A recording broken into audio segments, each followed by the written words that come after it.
Three things you must understand about carbohydrates. And almost nobody explains this correctly. Every time you eat carbs, your body only has three possible destinations for that glucose. Let's keep this simple. When you eat carbohydrates, glucose enters your bloodstream. That's destination number one. Your body looks at that glucose and says, I need energy right now. If you're moving, training, walking, running, you burn it immediately. But if you're sitting down, like most people are, your body says, I won't waste it, so destination number two appears. The excess glucose gets stored as glycogen. Where? In your muscles and mainly in your liver. Why the liver? Because the liver acts like a glucose buffer, keeping blood sugar stable. So far, everything is normal. Everything is healthy. But here's the real question. What happens when those glycogen stores are full? This is where things get interesting. When glycogen is full, the excess carbohydrates are converted into fat in the liver. This process is called lipogenesis. Carbohydrates become triglycerides. That's the storage form of fat. Those triglycerides are packaged into particles called VLDL lipoprotein sand sent directly to your fat tissue to be stored. Translation in real life. High carbs plus high insulin plus full glycogen equals fat storage. Now imagine this. You were a lean kid. Let's say you had 100,000 fat cells, adipocytes. Then, as a teenager, you start eating pura fries, sugary drinks, processed carbs. Those fat cells start filling up.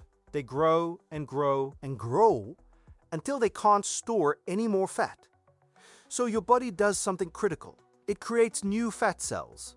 One becomes two become many. Now instead of 100,000, you have 500,000 adipocytes. And here's the key sentence most people never hear. Those fat cells stay with you for life. Unless you remove them surgically, they never disappear. Later, you start dieting, you train, you lose fat. What's really happening? The fat cells get smaller, but they don't go away. They're still there, waiting. Each fat cell has insulin receptors. So let's simplify this. If you have few fat cells, there are fewer insulin receptors competing for glucose. But if you have hundreds of thousands of fat cells, guess what? Glucose is much more likely to be pulled into fat tissue. Inside those fat cells, glucose becomes glycerol 3-phosphate, which binds with fatty acids, and you store triglycerides again. Now think about that naturally lean person, the one who eats badly but stays shredded. Why? Fewer fat cells, lower insulin sensitivity in fat tissue, higher insulin sensitivity in muscle.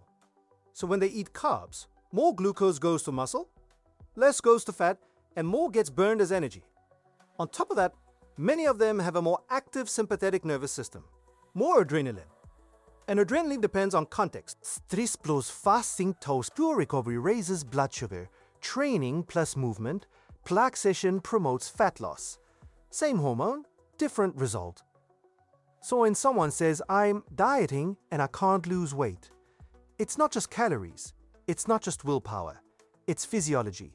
Hormones, past, history, and this is why losing weight is not the same as losing fat. Now here's where most people completely fail. Someone says, just eat fewer calories, but they forget to ask, in what hormonal state? Imagine this scenario. High cortisol, poor sleep, training hard, but not recovering, low testosterone. Now you apply a calorie deficit. What happens? You don't lose fat, you lose muscle. Why? Because cortisol is a catabolic hormone. It breaks down muscle tissue to create glucose. So your body says, I need energy, and it takes it from your muscle. That is the worst possible outcome. You weigh less, but you look worse. Now look at the exact same calorie deficit, but in a different context. Low baseline cortisol, good sleep, strength training, good insulin sensitivity, healthy testosterone levels, same calories, same deficit. Now you lose fat and you preserve muscle. So the problem is not the deficit. The problem is the environment you create inside your body. Calories matter. Hormones decide where the calories go. This is where most people get confused. They say, I only lost 1 kilo this month. But weight alone means nothing. Let me show you why. If you lose 2 kilos of fat, that's great. But if you lose 2 kilos of fat and gain 1 kilo of muscle, the scale says minus 1 kilo. But your body composition has changed completely. You look leaner, you're stronger, your metabolism is higher. That is real progress. Losing weight is easy. Losing fat while keeping muscle is the real goal. Because losing muscle slows your metabolism, makes fat regain easier, and worsens insulin sensitivity. So remember this. Past nutrition shapes fat cell number. Hormones determine fat storage. Context matters more than calories.